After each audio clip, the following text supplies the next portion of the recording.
Okay, so this isn't an easy punchline to pull off, and I don't know where the joke's going, but all I know is that at some point I kicked somebody in the pussy.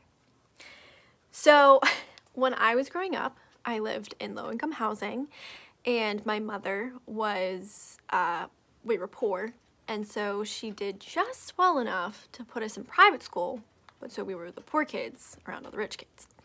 So one day I'm hanging at Tiffany's house. She was one of the first kids that I was friends with at the private school.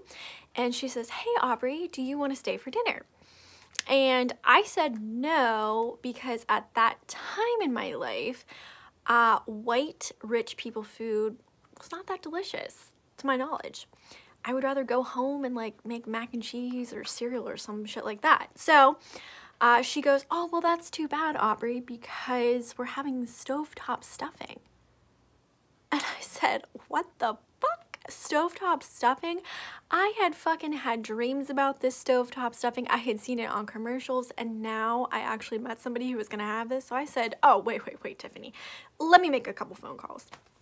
So I pretend to call my mom, but you know, I said, "Hey, Tiffany, guess what? You are never gonna believe this." My mom, she said I can stay for dinner. So Tiffany says, "Oh, great. So follow me. We'll, you know, say a blessing and we'll set the table."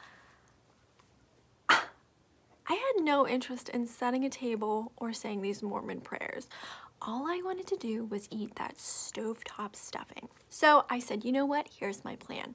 I'm gonna go upstairs, I'm gonna take my sweet time in washing my hands, and by that time, the table will be set, the Mormon prayers will be said, and I will be able to feast." So I go upstairs and I'm washing my hands, and at this point I've probably been up there for at least 10 minutes. And all of a sudden, somebody comes knocking on the door. It's one of her mothers. And she says, "Hey, you're Aubrey, right?" I was like, "Yeah." And she said, "You're gonna stay for dinner, right?" I said, "Oh yeah, yes ma'am, as long as that's okay." And she goes, Yeah, we would love to have you. The only issue is that we weren't expecting company, so there's not gonna be enough stovetop stuffing for everybody." So I kicked her in the pussy.